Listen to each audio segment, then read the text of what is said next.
السلام علیکم ورحمۃ اللہ وبرکاتہ۔ محترم سامعین و حضرات، جیسا کہ گزشتہ ویڈیو میں نے کہا کہ انشاء اللہ العزیز علماء دیوبند کے تعلق سے ایک ویڈیو بناؤں گا، اور میں اپنا وعدہ پورا کر رکھا ہوں الحمدللہ۔ اور آج کی ہماری جو ٹاپک جو ہے وہ علماء دیوبند کی جس دین پر یہ لوگ قائم ہیں، یعنی جو دیوبندی جس دین پر چلنے کی بات کرتے ہیں، اور ایک ایسا شعر جو دیوبندی آج کل سنی بھی پڑھنے لگا ہے۔ کئی سنیوں کو ہم دیکھ رہے ہیں کہ وہ یہ شعر کو بڑا جو ہے خوب اونچا اونچا کر کے پڑھ بھی رہے ہیں، اور اپنے سٹیٹس پر اور انسٹاگرام وغیرہ سوشل میڈیا پر اس کو اپلوڈ بھی کر رہے ہیں۔ وہ شعر کچھ یوں ہے: چل دین کی تبلیغ میں چلنے کا مزہ دیکھ، اللہ کے رستے میں نکلنے کا مزہ دیکھ۔ دیکھا ناظرین، شعر تو ایسے لگتا ہے جیسا کہ انہوں نے ایک ایسے تقوی و طہارت کی اعلیٰ مثال شخصیت سے لکھائی ہو، جس نے اس شعر میں صحابہ کی زندگی، رسول پاک کی زندگی اور تمام قرآن کا جو ہے مغز بتا دیا۔ مگر حقیقت میں یہ اتنا ناپاک اور بدبودار شعر ہے جس کی حقیقت میں آج کھولوں گا۔ تو سب سے پہلے میں آپ سب سے گزارش کروں گا کہ ہمارے اس ویڈیو کو لائک کریں اور ہمارے چینل کو سبسکرائب کریں، تاکہ آنے والے اور جتنے بھی فتنے ہوں گے ان کا رد ان کے بارے میں سب سے پہلے آپ لوگوں کو نوٹیفیکیشن پہنچے۔ ناظرین، میں جس شعر کی بات کر رہا ہوں، چل دین کی تبلیغ میں چلنے کا مزہ دیکھ، اللہ کے رستے میں نکلنے کا مزہ دیکھ، یہ دین کی تبلیغ، یہ جو لفظ ہے، یہ دین نہ اللہ کا بتایا ہوا یا رسول پاک کا پھیلایا ہوا یا صحابہ کرام کا پکڑا ہوا دین نہیں ہے، بلکہ یہ دین قاسمی ہے، یعنی جو ان کا فاسق العلوم جو تھا مولوی قاسم نانوتوی، اس کا پھیلایا ہوا دین ہے، اور دیوبندیوں کی پھیلائی ہوئی دین ہے۔ ثبوت کے لیے دیکھیں، دینی دعوت جو ابو الحسن علی ندوی کی لکھی ہوئی کتاب ہے، اس کا صفحہ نمبر 234، اس میں کھلے کھلے الفاظ میں یہ لکھا ہوا ہے کہ میاں ظہیر الحسن ایک نئی قوم پیدا کرنی ہے۔ دیکھا ناظرین، یہ نئی قوم پیدا کرنی ہے، اس سے مراد کیا ہے؟ اس سے منشا کیا ہے آپ کا بتانے کا؟ آپ کا کیا بتانے کا یہ مطلب ہے کہ آپ نئی قوم پیدا کرنے سے مراد کیا آپ ایسے اور دیوبندیوں کو پیدا کریں گے جو تھانوی کی اور گنگوہی کی اور امبیٹوی کی اور نانوتوی کی سنتوں پر، ان کے بتائے ہوئے بدبودار سنتوں پر عمل کر کے جو ہے اور فحش اور عریانیت کو اور پھیلائیں؟ جی ہاں، اس کا حقیقی مطلب یہی ہے۔ چل دین کی تبلیغ میں چلنے کا مزہ دیکھ۔ اب یہاں ایک مزے کی بات ہو رہی ہے، اس کی مزے کی تو بات میں بہت آگے کروں گا۔ سب سے پہلے آگے کا شعر کی میں بات وضاحت کرتا چلوں، اور اللہ کے رستے میں نکلنے کا مزہ دیکھ، اللہ کے رستے میں نکلنے کا مزہ دیکھ۔ یہ اللہ کے رستے میں، اس کا مطلب سبیل اللہ نہیں ہے۔ ان کے نزدیک تو ان کا رب ایسا ہے جو آدمی جیسا ہے، یعنی بشری تقاضے کا حامل ہے ان کا رب۔ ثبوت کے لیے دیکھیں تذکرۃ الخلیل کا صفحہ نمبر 146، اس میں لکھا ہے جو مقدور العبد ہے وہ مقدور اللہ ہے۔ بتاؤ، جن کے پاس جن کا رب بشری تقاضوں کا حامل ہو، جن کا رب بشری تقاضوں کا حامل ہو، کیا وہ بھلا ہمارا رب ہو سکتا ہے؟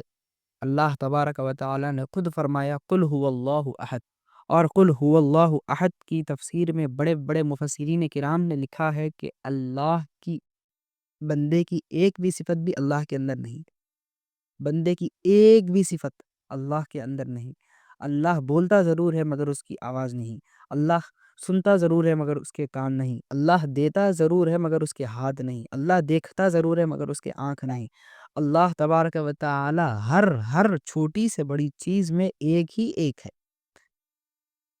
مگر چونکہ یہ تو عقل کے اندھے، شکل کے گندے اور دیو کے بندے ہیں، تو ان کے پاس، ان کے نزدیک یہی عبارتیں، ایسی عبارتیں ملیں گی جو مقدور العبد ہے وہ مقدور اللہ ہے۔ خیر، اب مزے کی میں بات کرتا چلوں تو ایک بات میں یہاں بتاتا چلوں کہ یہ جو تبلیغی جماعت کے یہ جو بڑے بڑے اکابرین ہیں، یعنی جو ہمیشہ تبلیغ کی حمایت کرتے ہیں اور تبلیغ کرنے کا حکم دیتے ہیں، ہاں، ان کے یہ لوگ ہوتے ہیں تبلیغ میں، ان کی بیوی ہوتی ہے پبلک میں۔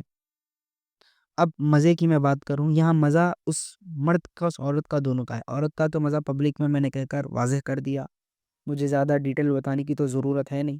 اب مرد کی مزے کی میں بات کرتا ہوں، ان کے نزدیک مزہ اس وقت ہے، دیکھیے ثبوت کے لیے ملفوظات حکیم الامت اس کا صفحہ نمبر 118، اس کے اندر لکھا ہے کہ لوگوں نے لذت کو مقصود سمجھ رکھا ہے، یہ شرک صریح ہو رہا ہے۔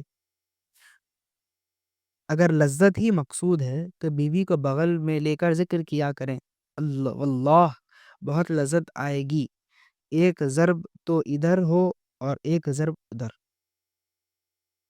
اور ایک جو ہے میں ملفوظات حکیم الامت کا ہی ایک اور جو ہے حوالہ دیتا ہوں، اس کے صفحہ نمبر 61 میں ایک شخص نے مجھ سے کہا ذکر میں مزہ نہیں آتا، تو میں نے کہا کہ مزہ ذکر میں کہاں، مزہ تو مزی میں ہے جو بیوی سے ملاعبت کے وقت خارج ہوتی ہے، یہاں کہاں مزہ ڈھونڈتے پھرتے ہو۔ لوگ ان چیزوں کو مقصود سمجھتے ہیں، حالانکہ یہ سب غیر مقصود ہیں۔ اللہ اکبر، کیا نماز میں مزہ نہیں؟ یہ اتنا بڑا بدبخت انسان ہے اشرف علی تھانوی۔ اب کچھ دیوبندیوں کو مرچی لگ جاتی ہے، چرکا لگ جاتا ہے، کچھ دیوبندی جو ہے جل جاتے ہیں، بھن جاتے ہیں، اور ہماری دعا ہے کہ اللہ انہیں اور جلائے، اللہ انہیں اور بھنے، یہاں تک کہ وہ جہنم واصل ہو جائے، کیونکہ جہنم میں بھی ان کو جلنا ہی ہے بہر کیف۔ اب میرا کہنے کا مقصد یہ ہے کہ یہ جو دین کی دعوت یہ کر رہے ہیں، وہ دین قاسمی ہے، وہ دین فاسقی ہے، یہ ایسا دین ہے جس میں فحش اور عریانیت کو عام کرنے کی کوشش کی جا رہی ہے، اور اس کا سہارا معاذ اللہ ثم معاذ اللہ ایسی مقدس کتابوں سے لیا جا رہا ہے، ایسی مقدس کتابوں سے لیا جا رہا ہے۔ اب دیکھیے قرآن اور حدیث کے نام پر فحش اور عریانیت پھیلانے کی کوشش کی جا رہی ہے معاذ اللہ رب العالمین۔ اللہ تعالیٰ نے قرآن مجید میں ارشاد فرمایا یضل به کثیرا ویہدی به کثیرا، اس سے کئی لوگ ہدایت بھی پاتے ہیں اور کئی لوگ گمراہ بھی ہو جاتے ہیں۔